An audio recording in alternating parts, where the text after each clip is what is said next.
आंख के बदले आंख का मामला चल रहा है। ये एक फोड़ कर जाते हैं, वो दोनों फोड़ आते हैं। यहाँ आर पार की हो रही है और तगड़ी मार हो रही है। नमस्कार, मैं हूं दीपक मुनि और आप हैं मेरे साथ थे टीवी पे। तो कल खर्ग आइलैंड पर अटैक का बदला ईरान ने यूएई के फुजियारा पोर्ट पर अटैक करके ले लिया। हालांकि ड्रोन इंटरसेप्ट हुए पर फिर भी डेब्रीज से आग लग गई। यूएई ने ऐसा क्लेम किया कि ये आग डेब्रीज से लगी है, यानी कि ड्रोन के मलबे से। पर आग को देखकर लगता नहीं कि डेब्रीज से इतना डैमेज होगा, पर ठीक है, ये इतना इंसिस्ट करते हैं तो हम मान लेते हैं। तो कल खर्ग आइलैंड पर अटैक के तुरंत बाद ईरान ने यूएई के फुजियारा पोर्ट को अटैक किया। फुजियारा की लोकेशन अगर आप देखेंगे तो स्ट्रेट ऑफ हॉर्मूज के बाहर पड़ती है। मैप में जूम इन करेंगे तो ये है स्ट्रेट ऑफ हॉर्मूज और ये लोकेशन है फुजियारा की, बेंड कर्व के बाहर, ईरान के टारगेटिंग एरिया से एकदम बाहर। ईरान बेसिकली इसी कर्व एरिया में शिप्स को टारगेट करता है और फुजियारा पोर्ट यहाँ से बाहर पड़ता है और यहाँ से स्ट्रेट ऑफ हॉर्मूज को बाईपास करते हुए डेली 1 मिलियन बैरल का ऑयल एक्सपोर्ट किया जाता है। जब से ईरान ने स्ट्रेट ऑफ हॉर्मूज को ब्लॉक किया है तब से ऑयल टैंकर्स ने यहाँ इस एरिया में ब्लैक होल बना रखा है। ब्लैक होल इसलिए क्योंकि इस एरिया में जब ऑयल टैंकर्स आते हैं तो अपने AIS लोकेशन ट्रांसपॉन्डर्स को ऑफ कर देते हैं। ऑफ करते ही अचानक गायब हो जाते हैं और इसीलिए इस रीजन को ब्लैक होल कहा जा रहा है।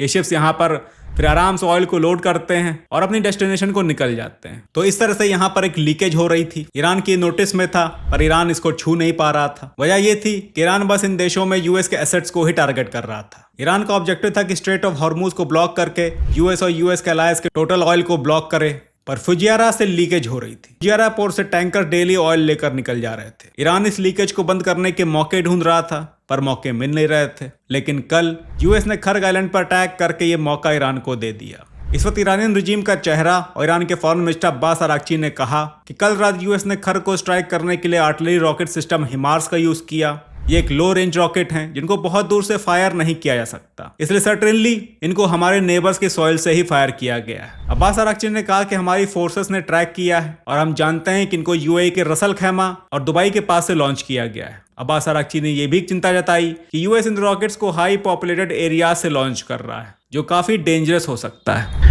So the reaction would be clear. Last night they have attacked Khark Island and Abu Musa Island with the artillery rocket system, HIMARS as they call it, which is a low-range rockets, and they have done it from the soil of our neighbors. And this is crystal clear that now they are using the territory of our neighbors to attack us by these kind of, rockets. And this is absolutely Which unacceptable. neighbors, sir? Well, the last night attacks were tracked by our forces, and now it is clear that they are fired from UAE, from 2 locations in the UAE, from in Ras Al Khaimah and from a location very close to the city of Dubai. And it is very, dangerous that they use highly populated areas to launch, rockets against us.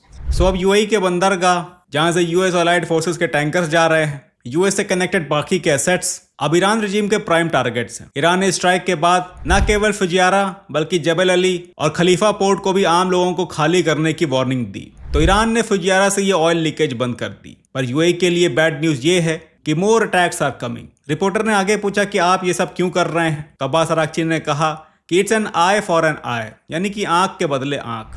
Just as an example, 2 days ago, the United States attacked one of our, banks.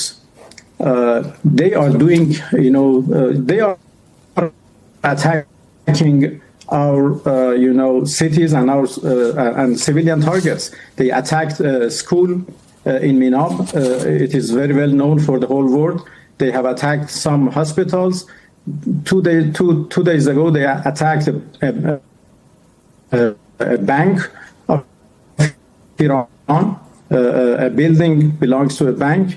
And so we decided to retaliate in kind with the building into cities around us. So what we are doing is only the principle of an eye for an eye, which is very well known.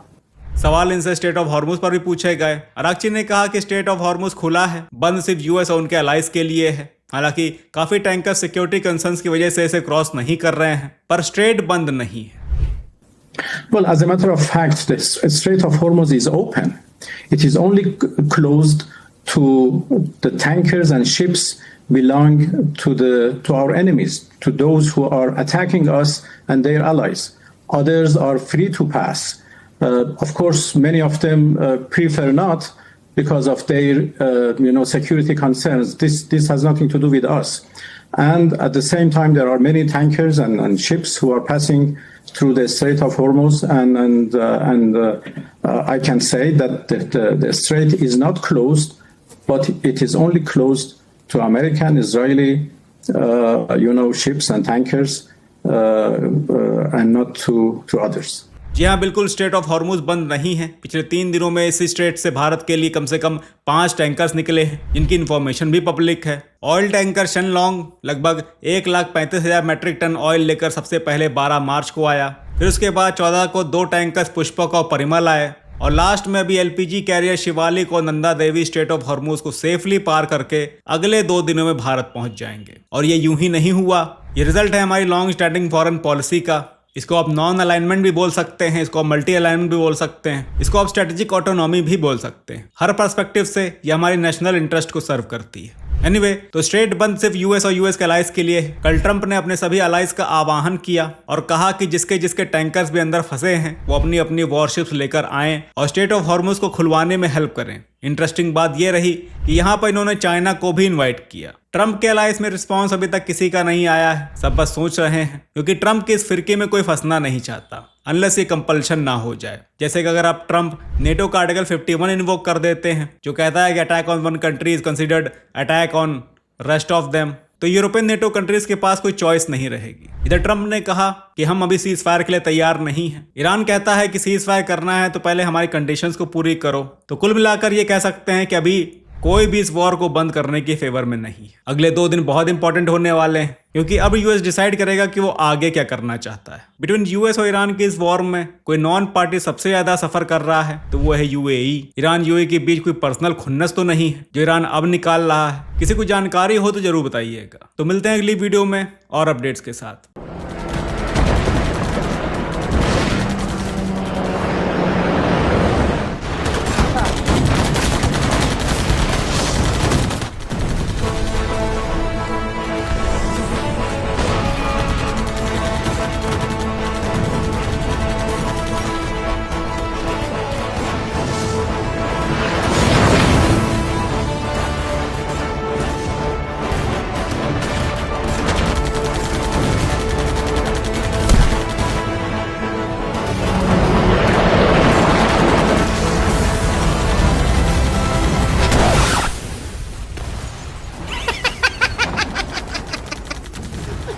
Ha ha ha!